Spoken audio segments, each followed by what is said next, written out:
going to share, and so Renae, come.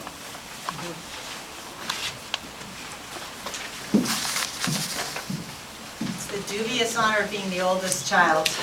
I'm Renae, for those of you that I have not met. It's pretty amazing to look out on this room. Mom would be pretty excited to see all her buddies and friends here. So thank you for coming, in spite of the I-90 traffic, which has caught a number of us. Thank you for coming to join with us. It's really tough to pick out some key points of an amazing life. I've tried to pick out some that meant a lot to me. As her only daughter and first child, she's a pretty tough act to follow, but she's a great role model. For starters, remember that she was a home economics teacher.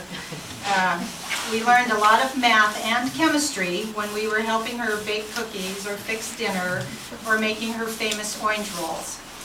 We learned the art of food presentation as color and texture became quite a legacy of hers to this day. She was always sewing matching outfits. The striped Christmas pajamas that many of you saw in her pictures was one of those legacies. And I think that's when we became the 3 R's, Renae, Robert, and that stuck for a long time. She truly was the quintessential mom. She made sure we all got to music lessons, visited her grandmother in Tacoma, and softball, soccer, band, cheerleading, and all the activities of a busy family. She grew up as an only child, and she definitely was the extrovert in our family. She could talk to anyone. And in this Nordlund family, sometimes she could carry and needed to carry the whole conversation herself. But she also, as an only child, never learned how to tell a joke or tease. I can't remember her doing that, and she really struggled with that in our family. So you can imagine with 3 very active and competitive children, the teasing part was a component that was always uncomfortable for her. There's a chocolate milkshake fight in the back of the car that will probably go down in history as one of our favorite children's memories. She didn't grow up doing sports, but she certainly encouraged that for us, and especially for me as her daughter. In spite of my getting glasses in first grade, as she also had, she never complained about how many times my glasses got broken on the school ground or the ball field, as she didn't want that to slow me down. In spite of her lack of sports skills, she always encouraged my need to play with the boys and never told me it wasn't the right thing to do.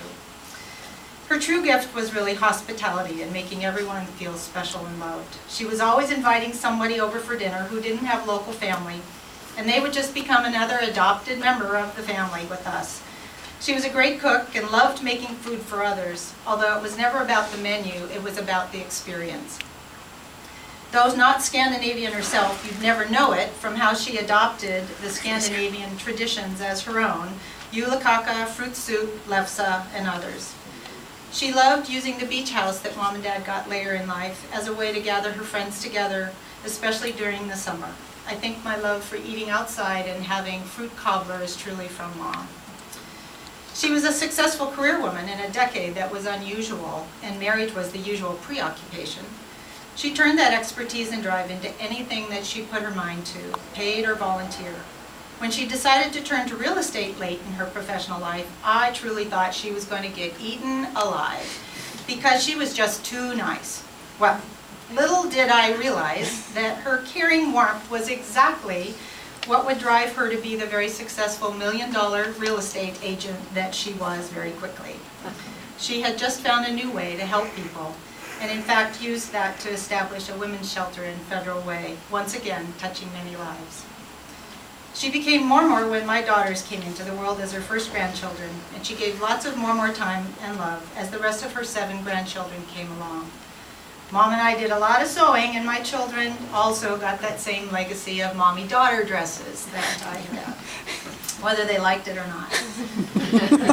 My girls got an extra dose of Mormor when I became a single parent early in their lives. I needed to go back to work a lot more. Mom and Dad were a huge part of helping us navigate that very difficult transition. I don't know how I could have done it without them around. Mom rarely said no to a babysitting request, and this allowed me to go to graduate school, out of town for national professional meetings, And my girls got to have time with the mother that I knew, learning at her side as I had done.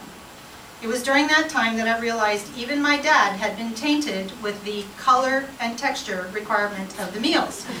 As my girls loved mac and cheese with corn, but Dad would try and convince them to have peas because it was a different color. Really, Dad, just the food was good enough. It didn't work, but Dad had learned Mom's rule. They had weekends with Mom out at the beach that were wonderful adventures for them and breaks for me. Mom was very creative. Many of you received the annual Christmas card picture, and we have these in the back. If you haven't seen them before, they're a treat. They weren't necessarily something we all looked forward to as children, but it certainly was a legacy we all now enjoy. One of my special memories as an adult was her helping me decorate for Christmas. She'd often come up and we'd spend the day getting the house ready for Christmas. She'd always bring fresh greens and help the house look and smell like Christmas.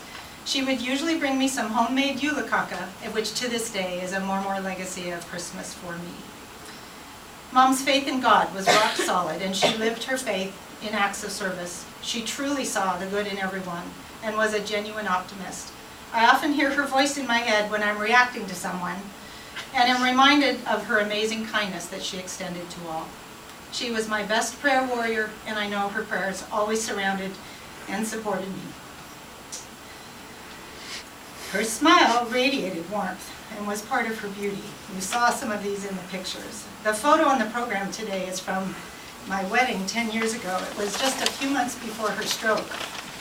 And I think it really captures the joy and radiance that was part of her legacy. I'm sure from today we'll have a mosaic of the many ways that she touched many lives. Some of these are in the written program that you have. She was loaned to us to leave her mark on us. And I know that a little bit of her goodness lives on in all of us. I want to thank you for coming and joining our family today. My brothers will, I believe, be sharing some of their thoughts, and then we'd like to open it up to those of you that would like to stand and share some thoughts. Some have been written. If you could come up to the front, that would be best, because we would love to see you. If you are not able to come to the front, we have some microphones we can bring back to you. But we would love to hear from all of you as well. Robert.